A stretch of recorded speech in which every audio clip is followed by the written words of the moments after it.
Okay, Boss Miguel, ngayon po ay naka-modified na po siya, no? So, okay, 5G pa rin siya.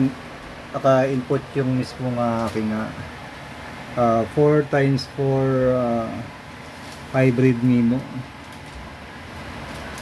So, okay, testing natin. So, punta tayo sa dashboard. Look good naman, no? Tapos balik tayo sa kaninang results ng speed test. Okay. So ito kanina nasa 4G 13 Mbps, tapos 4 upload, tapos yung itong naka 5G na 186, tapos 53 Mbps na upload. Yan yung 186 na 5G, naka input yung sa built-in na external antenna. So ngayon testing natin yung naka-modified na. So ito muli yung naka-modified. So okay do. Pero palagay ko mayroon akong idea mamaya. Isang ports ililipat natin dito sa bandang unahan na to. So okay, testing natin.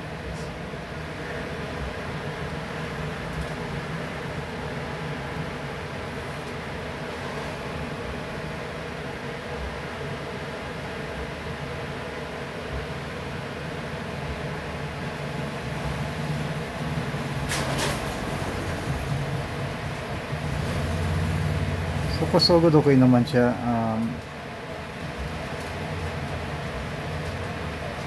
Okay, 239. Pero sa ngayon yung upload medyo bumaba ng konti. Around 50 Mbps yung ano, yung upload kanina. Ay bumaba siya ng 23.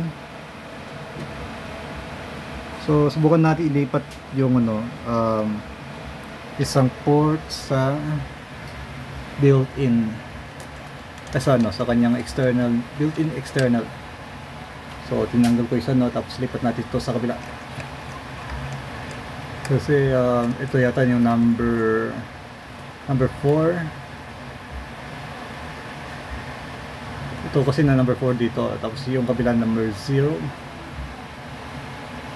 So ito yung 7, 6, tapos pag ito sa kabila ay 0, tapos number ano ito, number 7 ba yun? Ay, number 1.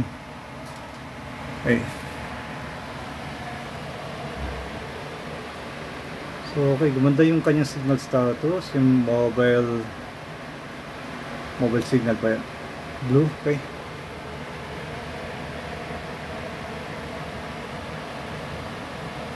At palagay tataas yung upload nito. Oh, going up sa 300 Mbps.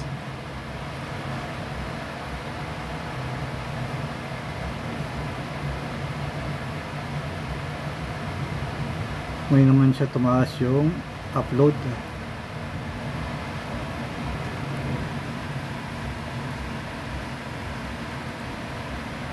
Naging 65 Mbps. So balik tayo dito sa results ulit.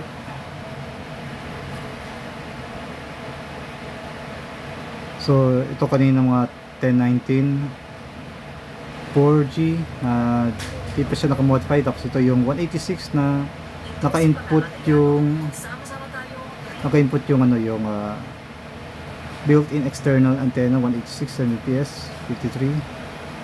Tapos ito yung naka-modified na around ng 107 ng hapon.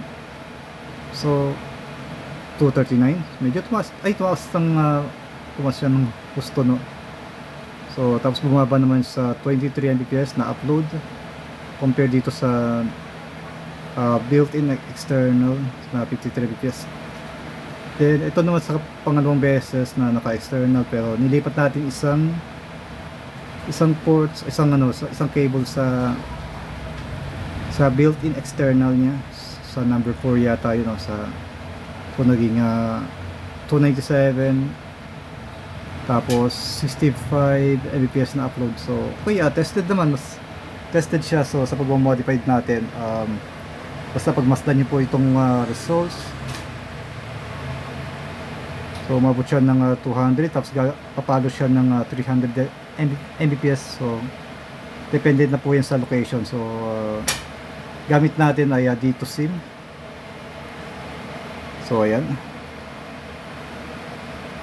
subukan natin sa fast.com. So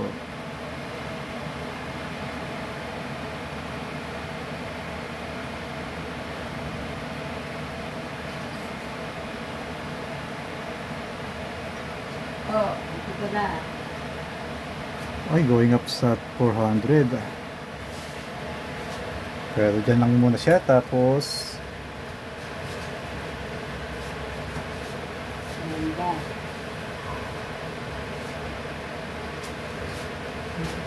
so okay, tatanggalin natin yung yung 4x4 memo ko. So tapos pag speed test tayo dito sa fast.com.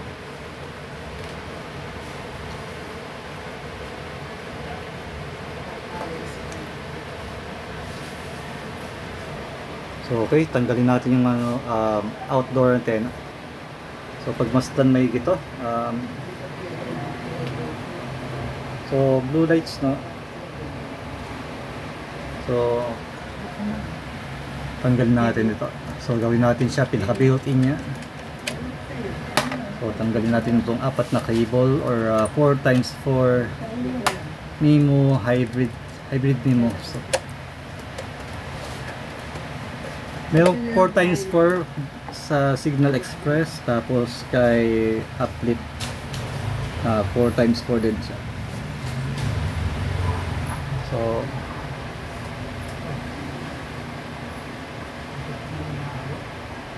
So naging kulay green yung 5G. So punta tayo sa dashboard. Ay, hindi na kailangan siguro punta sa dashboard. So mag speed test na tayo dito sa fast.com.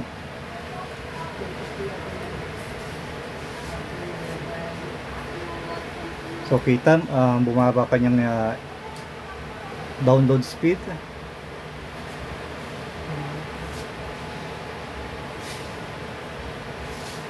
Palagay ko ay 4G or LTE yung na sasagap niya.